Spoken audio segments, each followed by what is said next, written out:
আমরা প্রত্যেক গৃহিণীরাই চাই যেন আমরা আমাদের সংসারটা খুব সুন্দর করে সাজিয়ে তুলতে পারি আর কিচেনের কাজগুলোকে খুব সহজ করে নিতে পারি। তো আমি প্রতিদিনের মতন আজকে তোমাদের কাছে আমি একটা নতুন টিপস ভিডিও নিয়ে চলে এসেছি। আশা করব আজকের ভিডিওটা তোমাদের একটু হলেও উপকারে লাগবে। আমি মৌ মাল্টিফ্লেভার চ্যানেলে আমি তোমাদেরকে আবার একবার অনেক অনেক স্বাগত জানাই। আশা করি তোমরা প্রত্যেকে ভালো আছো। তো আজকে ভিডিওর প্রথমেই তোমাদের সাথে এই কাপটা আমি এনেছিলাম, তো ওটা আমি একটু ফেব্রিক পেন্টিং করে সুন্দর করে দিলাম। তো কেমন লাগলো তোমাদেরকে তোমরা জানিও। তো দেখো, আমরা প্রত্যেক গৃহিণীরাই কিন্তু আমাদের কিচেনের কাজগুলোকে সুন্দর করে নিতে চাই। তো তাতে আমরা কিভাবে করতে পারি, কি করলে আমাদের টাইমটাও সেভিং হবে, সেটাই আজকে আমি তোমাদের সাথে শেয়ার করব। আর এই ছোট্ট ছোট্ট টিপসগুলো যদি তোমরা মেনে চলো তো দেখবে সংসারের কাজটা কিন্তু অনেকটা সহজ হয়ে গেছে। তো আজকে আমি প্রথমে দেখো একটা কন্টেনার, যেটা আমি সোনপাপড়ি এনেছিলাম, ওই কন্টেনারটাকে আমি কি করছি, চাকুটা প্রথমে গরম করে নিয়েছি, তারপরে এইভাবে কাট করে নিয়েছি। তো দেখো, খুব সহজেই হয়ে যাবে।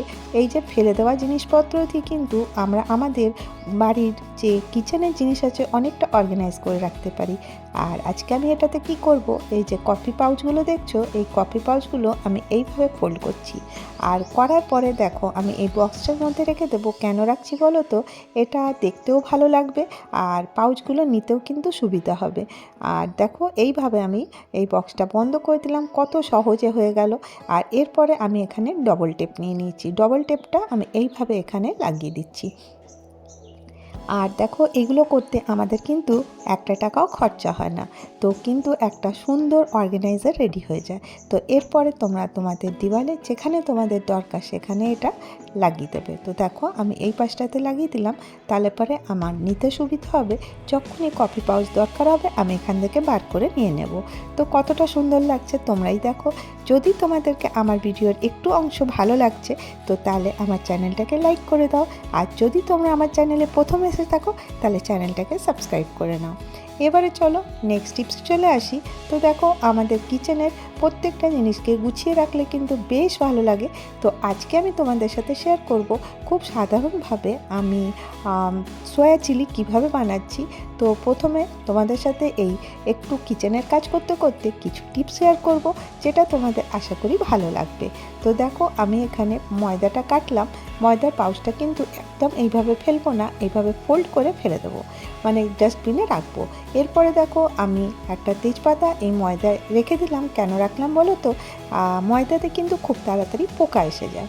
এরপরে আমি যখন সয়া চিলি বানাতে গেলাম, এটা খুলতে গেলাম বটলটা সয়ার, তো খুলছে না। তো ওপেনারটাও আমি পাচ্ছিলাম না। তো আমি কিভাবে খুলি তোমাদের সাথে এই টিপসটা শেয়ার করি। আমি চলে এলাম দরজার পাশে এসে দেখো, এইভাবে আমি চাপ দিচ্ছি। তোমরা দেখতে পাচ্ছ স্ক্রিনে কি করে আমি করছি। খুব সহজে কিন্তু ওপেনার ছাড়া তোমরা কিন্তু যে কোনো বোতলের সসের এই যে ক্যাপটা আছে খুলে নিতে পারো।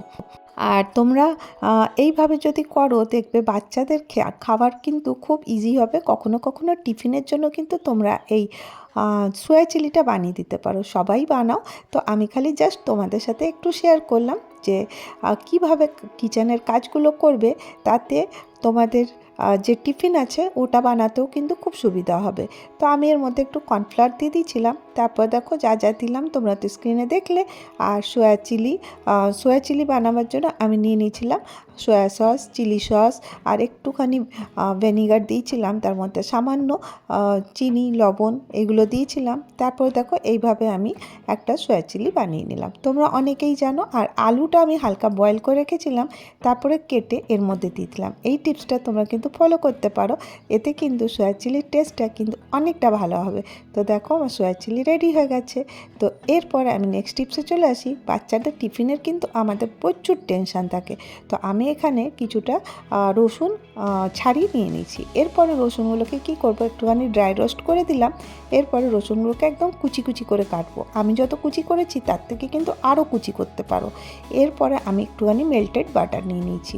তোমরা ভাববে আমি এটাতে কি করছি। দেখো, আসলে আমি তোমাদের সাথে চাই যে বাচ্চাদের টিফিন আমরা কিভাবে রেডি করে স্টোর করে রাখতে পারি, যাতে কি না মর্নিংয়ে এতটা ব্যস্ততা হবে না, আর আমরা কিন্তু বাচ্চাদেরকে ইজিলি টিফিন করে দিতে পারবো। আর এটা কাজে কতটা সুবিধা হবে তোমরা যখন করবে তাহলে কিন্তু বুঝতে পারবে। তো দেখো আমি এখানে রেডি করে রেখে দিয়েছিলাম। এরপরে মর্নিংয়ে আমি ব্রেডটার মধ্যে লাগিয়ে নিচ্ছি, আর লাগিয়ে নেওয়ার পরে আমি সেঁকে নেব। তাহলে কতটা কাজটা সুবিধা হলো রাত্রি কিছুটা কাজ করে রাখার জন্য। আর এই যে সল্টেড বাটারের মধ্যে আমি যেটা দিয়ে রেখেছি, এটা অনেকটা করেছি, এটা কিন্তু 1-2 দিনে শেষ হয়ে যাবে। তোমরা যখন অনেক দিনের জন্য স্টোর করবে তখন কিন্তু এক্সপায়ারি ডেট দেখে কিন্তু স্টোর করবে। এরপরে আমি বাটারটা 2-5টা সেঁকে নেব। দেখো কত সহজে হয়ে গেল। আর এটা কোনো স্পেশাল ডিশ না, কিন্তু বাচ্চারা খেতে বেশ ভালোই বাজবে। তো আসলে যখন আমাদের কাছে হাতে সময় না থাকে তখন কিন্তু এইভাবে যখন আমরা কাজগুলো গুছিয়ে করি, তো দেখবে আমাদের কাজও খুব সহজে হয়ে যাচ্ছে, আর আমাদের সময়ও কম লাগছে, আর বাচ্চারাও খুশি হচ্ছে। বাচ্চারাও খুশি মানে মারাও খুশি। তো দেখো আমার ব্রেড টোস্ট রেডি হয়ে গেল, তারপর গার্লিক ব্রেড। তো এরপরে আমি চলে আসবো কিচেন পরিষ্কারের দিকে। তো তোমাদেরকে বলি যে দেখো আমরা প্রত্যেক দিন কিচেনে এতগুলো কাজ করি, তারপর দেখবে বিকাল মানে রাত্রেবেলাতে কিচেনটা প্রচণ্ড নোংরা লাগে। তো তখন তোমরা প্রতিদিনের এটা হ্যাবিট করবে। এখানে আমি দেখো কিছুটা গরম জল করে নিয়েছি, আর গরম জল করলে কি হবে, যে কোনো ময়লা কিন্তু খুব ইজিলি পরিষ্কার হয়ে যায়। এরপরে আমি এখানে দিয়ে দিলাম একটুখানি বেকিং সোডা, বেকিং পাউডার নয়, বেকিং সোডা দিলাম, যেটা খাবার সোডা। আর তোমরা এখানে দিয়ে দেবে ভিম লিকুইড। ভিম লিকুইড যদি না থাকে তোমরা যে কোনো দিয়ে নিতে পারো, ডিশওয়াশ হলেই হবে। এরপরে আমি এটাকে ভালো করে মিক্স করে দিলাম।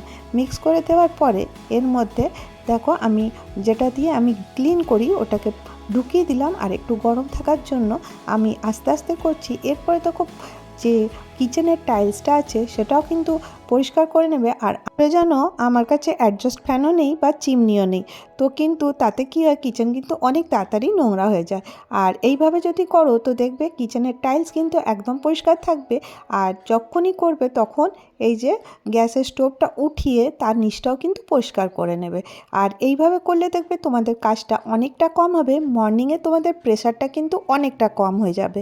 আর এইভাবে রাত্রেবেলা করে নেওয়ার কারণে কি হচ্ছে, বাচ্চাদের স্কুলের টিফিনেরও টেনশন থাকছে না। আর দেখো এই সব কাজগুলো করে নেওয়ার পরে যে ট্যাপটা আছে আমাদের জলের, সেটাকেও কিন্তু খুব সুন্দর করে পরিষ্কার করে নেবে। দেখবে সারাদিন কাজের পরে কিন্তু আমাদের যে সাইডে জল জল পড়ে থাকে সেইগুলো থেকে কিন্তু একটা বাজে গন্ধ আসে। আর এইগুলো যদি এইভাবে করে নেওয়া যায় তো কাজও সহজ হবে, আর আমাদের কিচেনটাও কিন্তু একদম পরিষ্কার থাকবে। আর পরিষ্কার কিচেনে কাজ করতেও ভালো লাগে, আর মনটাও কিন্তু খুব ভালো লাগে। এরপরে রাত্রে শুতে যাওয়ার সময় একটা কাজ করবে, এখানে আমি কিছুটা টুকরো পেঁয়াজ নিয়ে নিয়েছি। তো কুচি কুচি করে পেঁয়াজ নিয়ে নেবে, তার মধ্যে দিয়ে দেবে সামান্য একটু স্যাভলন। তোমাদের কাছে যদি স্যাভলন না থাকে ডেটল নিয়ে নেবে, যে কোনো অ্যান্টিসেপটিক লোশন যে আছে ওটা নিয়ে নেবে। এরপরে এই দুটোকে আমি মিক্স করে দিলাম। কি করব বলো তো, এইগুলোকে এখন আমি যেখানে যেখানে সিঙ্ক আছে সেখানে সেখানে দিয়ে রেখে দেবো। এতে কি হবে, রাত্রে যে পোকা মাকড়, তেলে পোকা আর অন্য কোনো পোকা কিন্তু আর বেরোবে না। তোমরা এই ছোট্ট ছোট্ট টিপসগুলো ফলো করে তোমাদের কিচেনের কাজকে অনেক সুন্দর করে করে নিতে পারো। আর আবার বলবো, যদি ভিডিওটা ভালো লাগে তাহলে একটা করে লাইক করে দাও, আর যদি অনেক ভালো লাগে তাহলে চ্যানেলটাকে সাবস্ক্রাইব করে নিও। আজকের ভিডিও আমি এখানেই শেষ করব, আবার দেখা হবে নেক্সট ভিডিওতে। ভালো থেকো, সুস্থ থেকো, বাই বাই।